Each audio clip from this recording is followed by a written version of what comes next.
Hey everyone, welcome to this episode of Compassion and Courage, Conversations in Healthcare.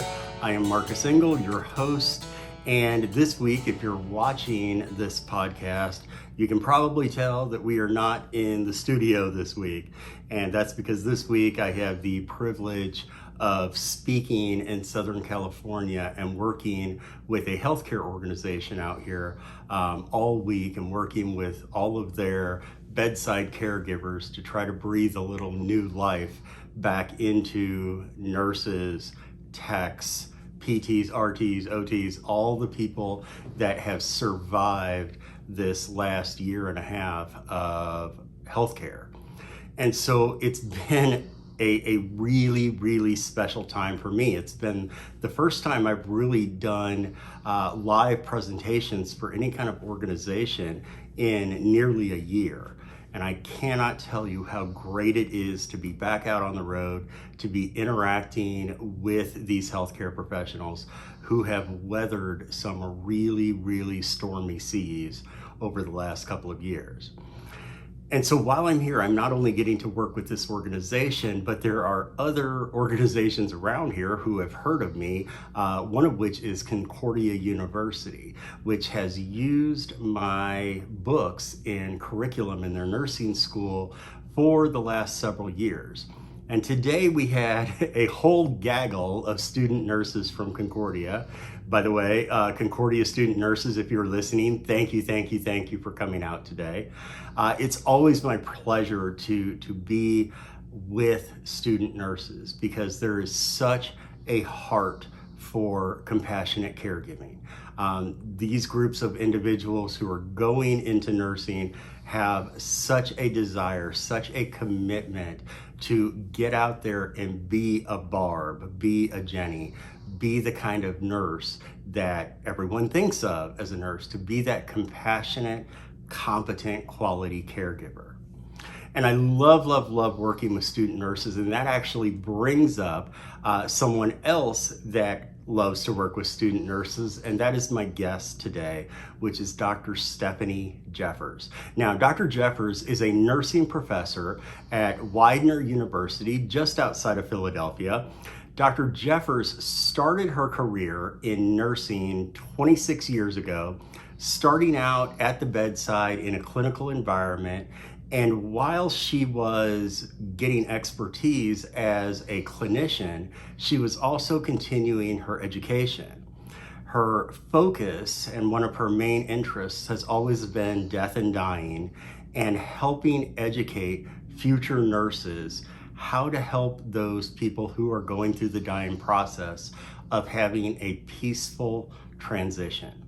Dr. Jeffers is a fantastic educator, a fantastic nurse, and someone that I am very, very honored to call my friend. So I hope you'll enjoy this interview with Dr. Stephanie Jeffers, where we talk about some of the research that she has done on one of my books. And I also get to just glean from her a lot of wisdom and a lot of insights about the field of nursing and about how we can be more compassionate caregivers. I want to thank you all so much for being with me today, and now let's get into that interview. Hello everyone, welcome to this episode of Compassion and Courage, Conversations in Healthcare. I'm your host, Marcus Engel, and today I have the distinct pleasure and honor of having as my guest Dr. Stephanie Jeffers. Stephanie, welcome to the podcast. Thank you, Marcus. Thank you very much for having me. Yeah, absolutely. I'm excited to get to interview you. We get to talk, obviously, on social media quite a bit, and we've gotten to, I've been privileged to come to your classrooms at Widener University, just outside of Philly. And I guess where I'd like to start with you, Steph, is the simple idea that the book that I've written, I'm Here, this is all about the presence of another person and how we can comfort another person with our simple human presence. So to get to know Steph Jeffers as a human being, as a person, could you share with us a story or a tale of a time that someone has been there for you or that you have been there for another person? That is actually quite easy because I have so many years of experience in nursing that I have many stories, but probably the most significant stories that I have surround my care of patients who are dying, which actually is my research focus, other than the study that we conducted together. Um, I had a patient one time that was near the end of his life. We were expecting him to pass away probably within a few days. There were no visitors. He had no family. He had nobody coming to see him. So this man was alone in his room. And I made it my point every day to go in there and sit next to him. Now, he was not conscious. He didn't have his eyes open. He wasn't talking, but he can hear. So he knows his surroundings. He can hear things, even if he's not interacting with his environment. He knows what's going on. So I would bring in my computer. If I had to do work, I would go in and talk to him. And I'd put my hand on his hand and say, I'm your nurse today. I'm going to be taking care of you. I have a few moments or 5 or 10 minutes where I'm going to sit next to you and do some work. And then maybe I would talk about what's going on outside of his room, or I would say, it's sunny today, talk about things that are happening in the world, just talking. And sometimes I wouldn't talk at all. I would just hold his hand and just say, I'm here with you. I just wanted to let you know that I'm sitting with you so that you're not alone. So those kinds of experiences I've done quite often. I would think that as a nurse, you have thousands of those experiences that you can reflect on. And it was at this time, whenever you were practicing clinical nursing like this, were you interested in the aspects of death and dying that you later studied more in depth? Yes. I've been interested in end-of-life care probably for almost 20 years. And it started with one patient. It's always one patient that starts everything, who had a serious stroke, and he was considered vegetative. So he didn't have any interaction at all with his environment. He only grimaced if I touched him or he was in pain. He had, machines to feed him, machines to breathe for him, lots of wounds, all kinds of things. But I spent a lot of time with him, and I would talk to him.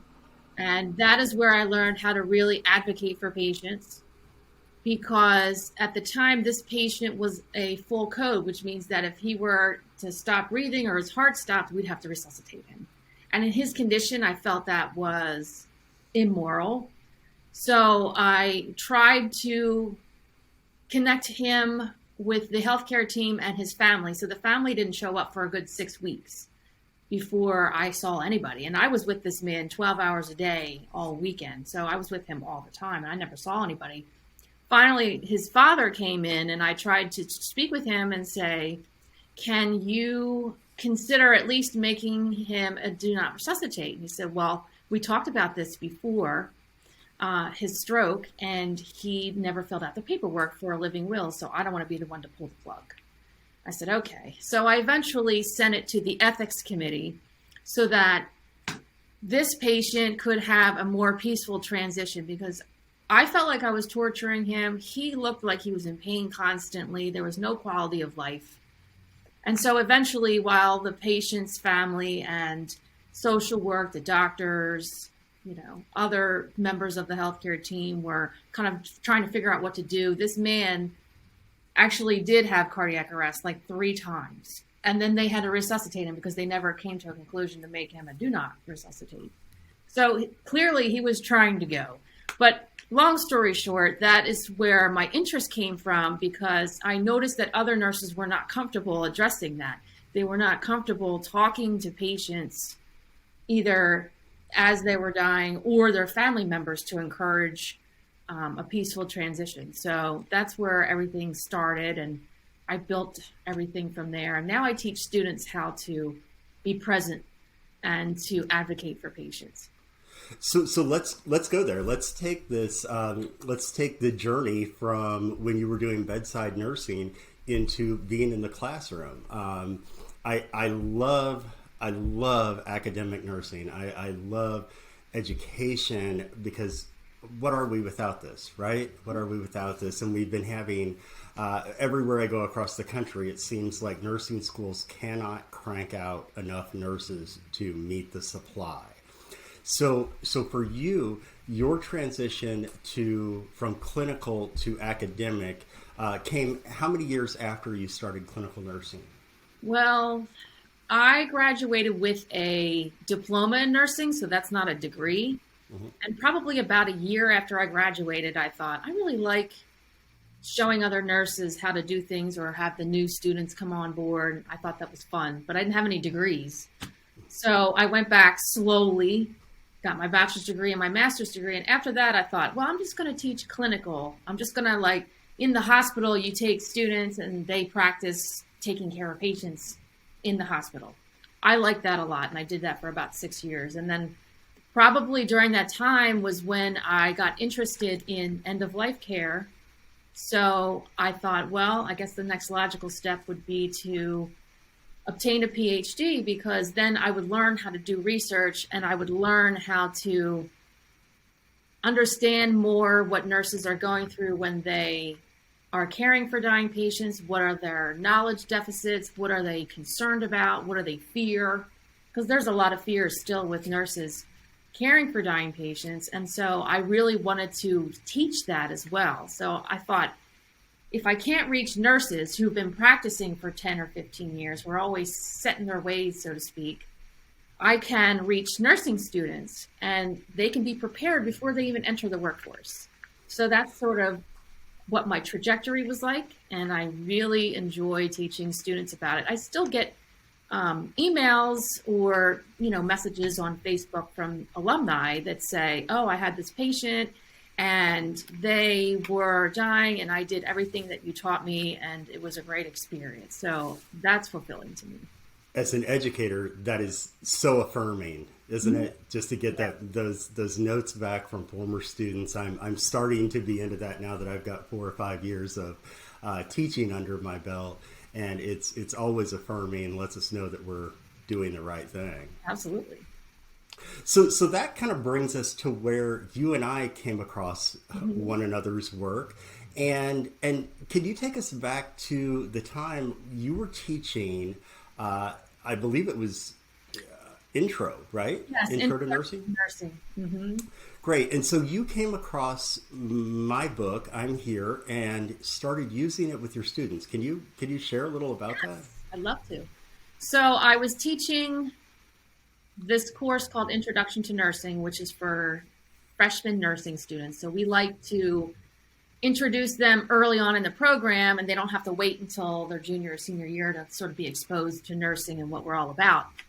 I was also the coordinator of the course, so there were about 10 or 12 sections of students. So there was about 200 students total taking this class. And I decided that one of the assignments should be to read your book, I'm Here, and that they should reflect on it. So they had to write a paper, maybe like a 2-page paper, but I made it a letter. So because your email address and contact information was in the book. So I said, okay, well, I'm going to have them write you an email. And I remember I reached out to you and said, I just want to give you a heads up. You're going to get a lot of emails. And it was great. It was great hearing from these students. You all at one time. But so the students read it, and then to my surprise, I was going to class and they were saying, oh my gosh, Mr. Engel wrote back to me, and they were all happy and surprised that you personally took the time to respond to every single student. They loved that. But the letters that they were writing, so they also had to hand it in as an assignment. So I had a physical paper to read. We were both blown away by what they were saying. They had so many profound stories of their own about being a patient or a family member, like their mother or their father.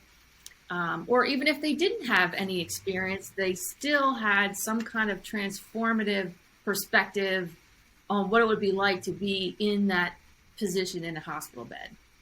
So I remember I was in my office and you emailed or called me and said, we should do something with this. And I'm like, yeah, you're right. But the class is already over and I don't know what we should do. So I had to actually ask somebody, because at the time I was a new faculty member, so I was still learning about really how to do research. So we did a retrospective study. So we took all of our paperwork, we got IRB approval, and they said yes, but we used all those letters as data, and I analyzed everything and came up with 3 themes.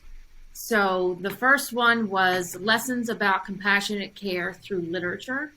And that one was just really describing students saying it was really cool to read a book about a patient experience and how nurse educators can use stories to teach something, a concept. And this particular concept was compassion and communication and presence.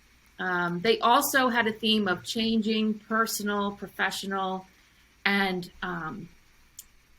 educational perspectives. So these students, some of them were struggling either as a first generation nursing student, so nobody in their family has ever been to college, or they were just, having a hard time with the transition in general because freshman year is difficult.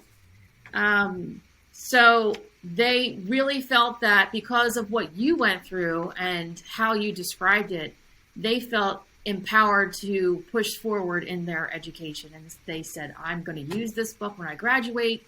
I want to be a good nurse because of what he was writing. And now I know what a good nurse sounds like, looks like, what is expected of me. And so they were really transformed that way. And then the last theme was connecting to the story on a personal level. And these were students that were talking about their own experiences. And I remember one that stood out mostly to me was a student that had their father passed away in a car accident, and she remembered her mom getting the news and her mom dropping to the floor in the kitchen, and they had to go to the hospital and to see him and everything. And what she remembers most, it was the nurse talking to her and sort of taking care of her needs while they were going through such an ordeal. So they had a lot of those similar kinds of experiences, or they had their own experience where they were a patient. Either they had good experiences with nurses or bad ones, but they sort of connected with you that way. So it was really special because they really connected with you personally through your book. So I thought that was awesome. Well, it was great, and I always one of the comments that I consistently get from student nurses is, I don't like to read. I don't really like to read for fun. Yeah. I read to study, but I loved your book and I read it in one night, etc. But like you said, now we can get into the points of research and all of those things that we try to get metrics on. But like you said, what really stuck with me from these student reflections were their personal stories. I believe you may remember this too. We had at least one student who had a family member who had been murdered, a close family member who had been murdered, a mother or a father or sibling.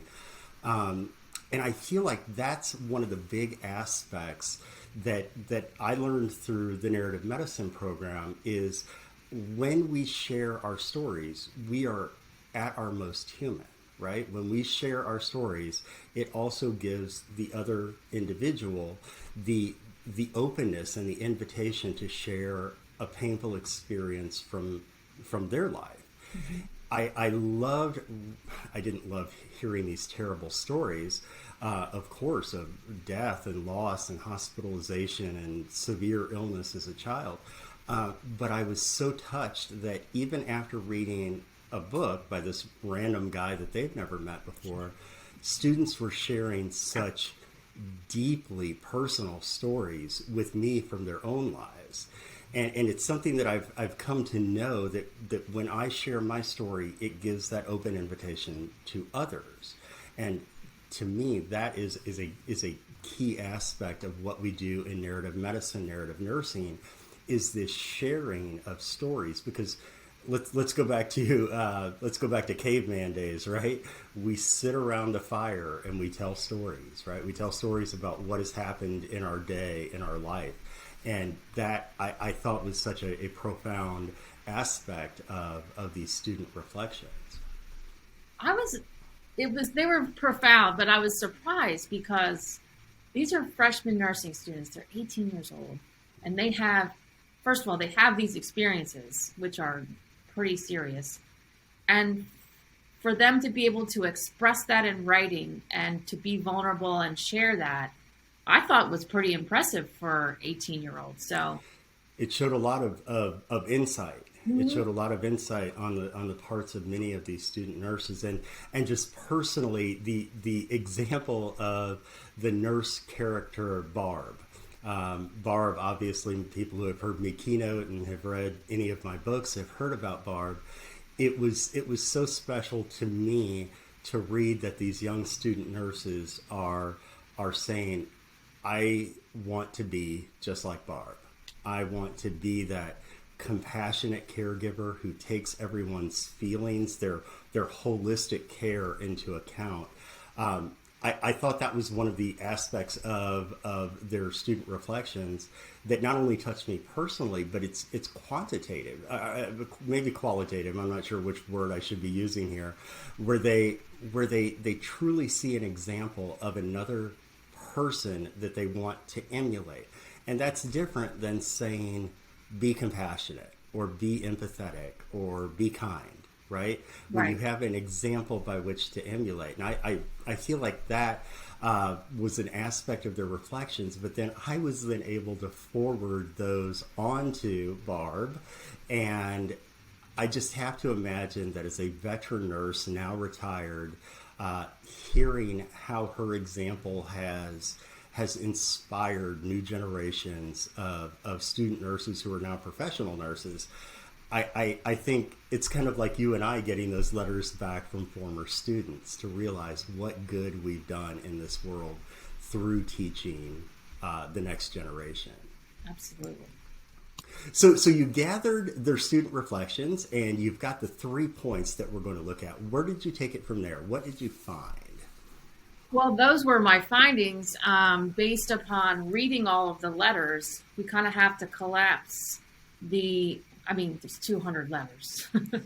So I had to read them many, many times to see what were the common threads, what were the themes. And those were the three themes that I came up with based upon what students were writing. So there was a lot of data that was very rich in each category. And so all of the things, like I would pull out quotes from their letters and plug them under the theme and say, okay, this is what fits here and this is what fits there. And overall, that's what came about was the themes of this project, I guess you could call it, that we did with these letters. And then from there, I was fortunate enough to share the results of these letters in an international nursing conference. So many, many nurses were able to listen to this story and be moved by it. Also, we got a publication out of it, so that was good Yeah. too. Yeah. Tell us a little bit about the publication and I had written a manuscript, played around with it, sent it to a journal that wasn't quite the right fit for that journal, and so I put it aside for a while. But and then I got busy. So I came life back to it happens. because I thought this is really important. I still think it needs to be out there. And I remember I reaching out to you and saying, "Look, your name's going on this. This is your book. This is about your story. This is the research that we did. So I'm going to try it again." And I sent it to Creative Nursing, which is a nursing journal. And they were happy to read it. They thought it was really inspiring and it was a good fit for their journal. So that worked. And so after some editing, which is common, we went back and forth with some editing. It finally got published. And I want to say, it's just 21. I want to say it was maybe in the last couple of years.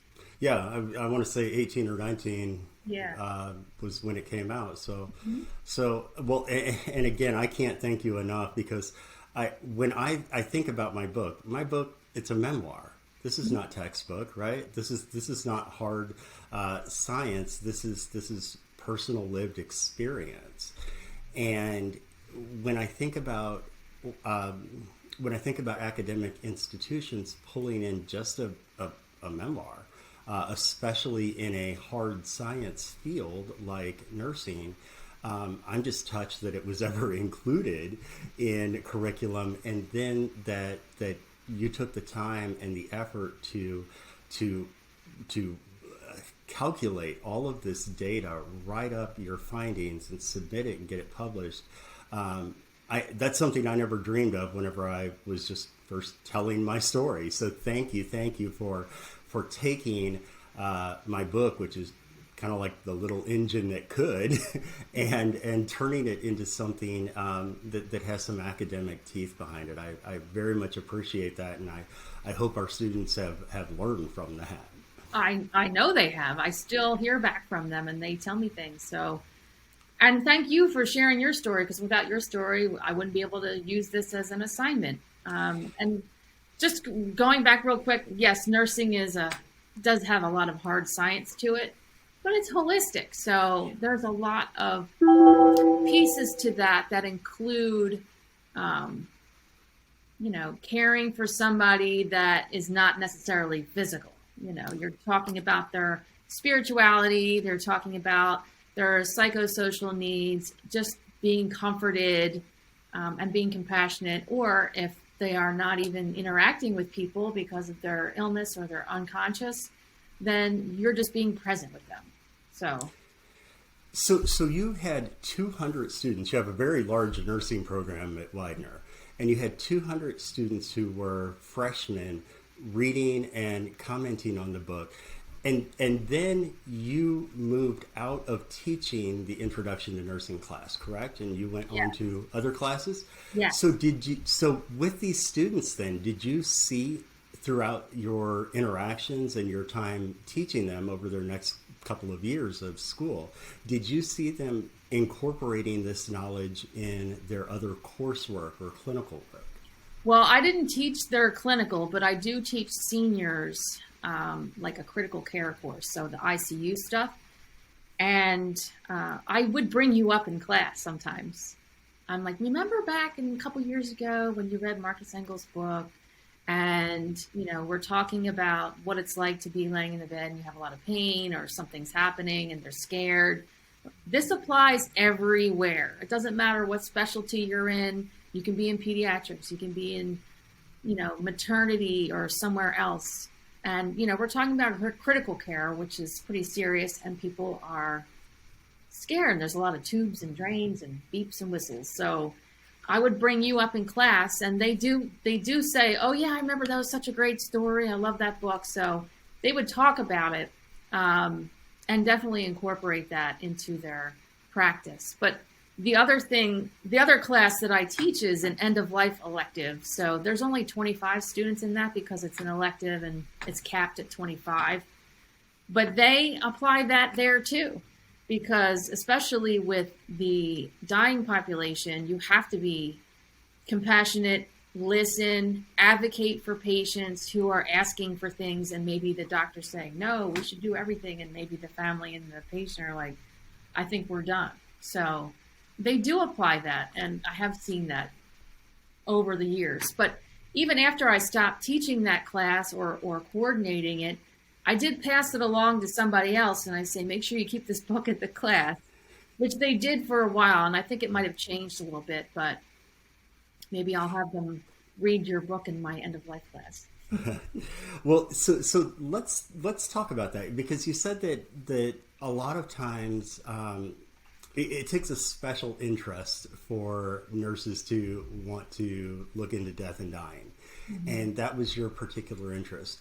Obviously, death is unknown, right? And we know all the reasons why people might be skittish about delving into that. It's a lot more fun and happy to think of birth as opposed to dying or caring for the sick or injured.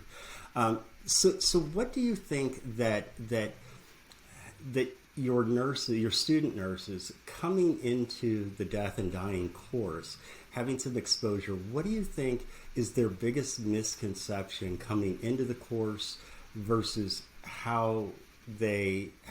what they know and how they integrate that after the course? Well, I'll tell you two things, and this might actually work well with your book.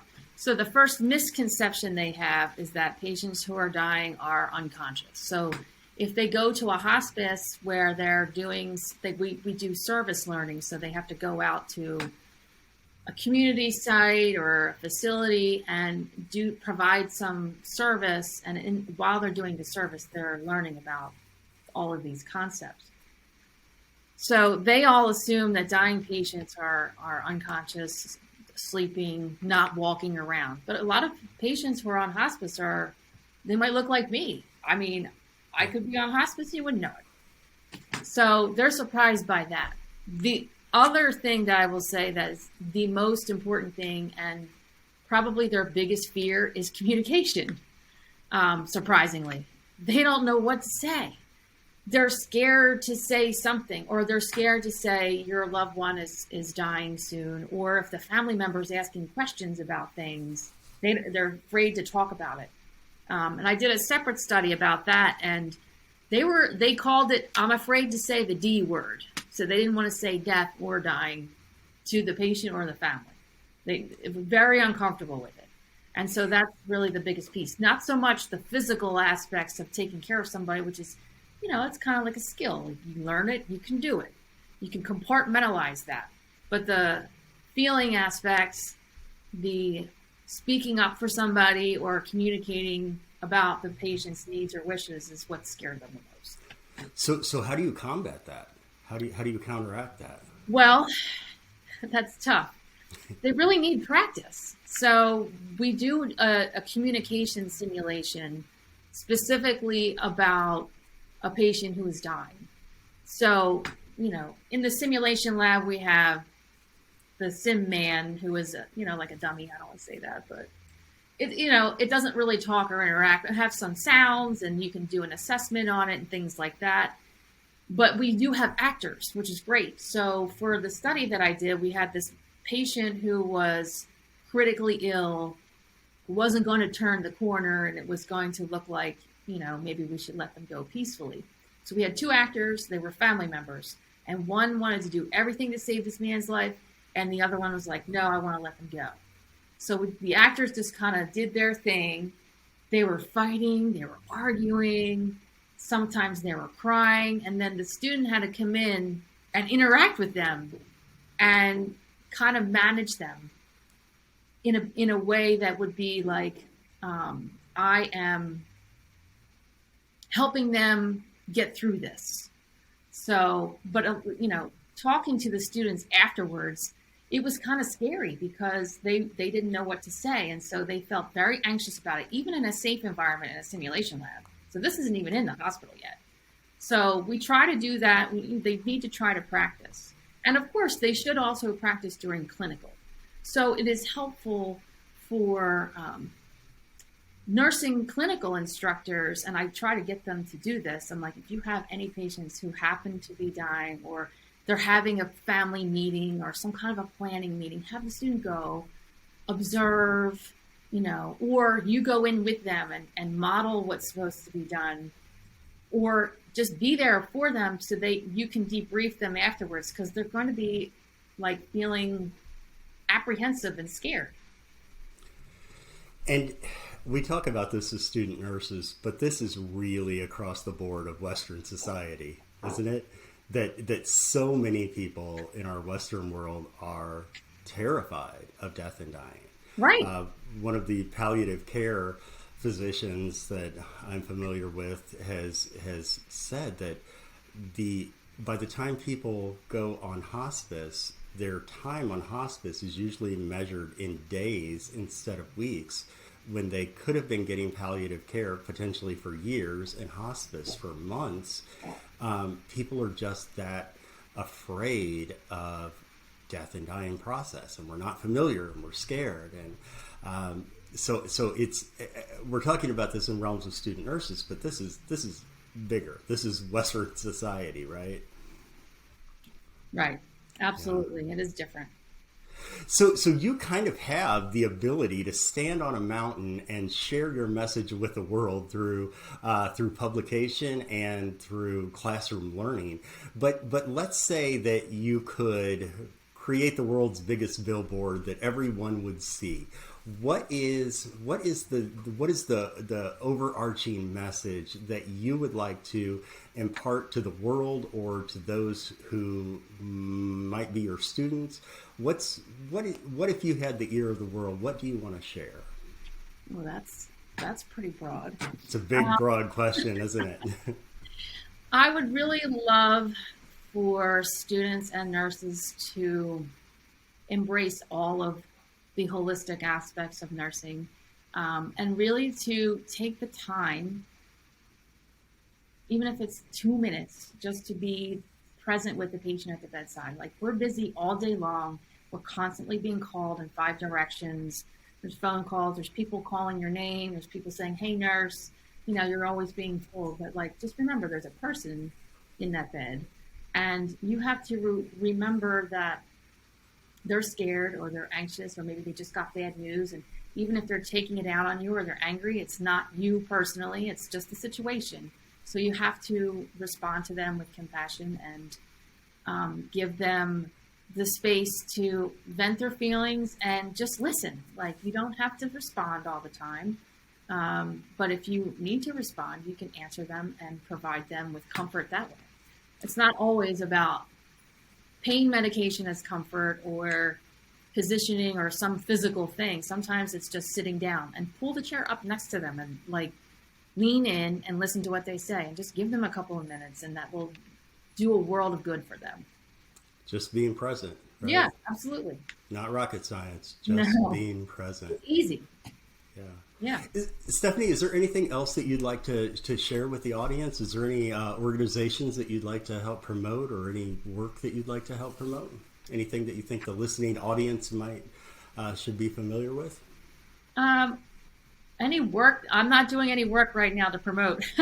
Okay.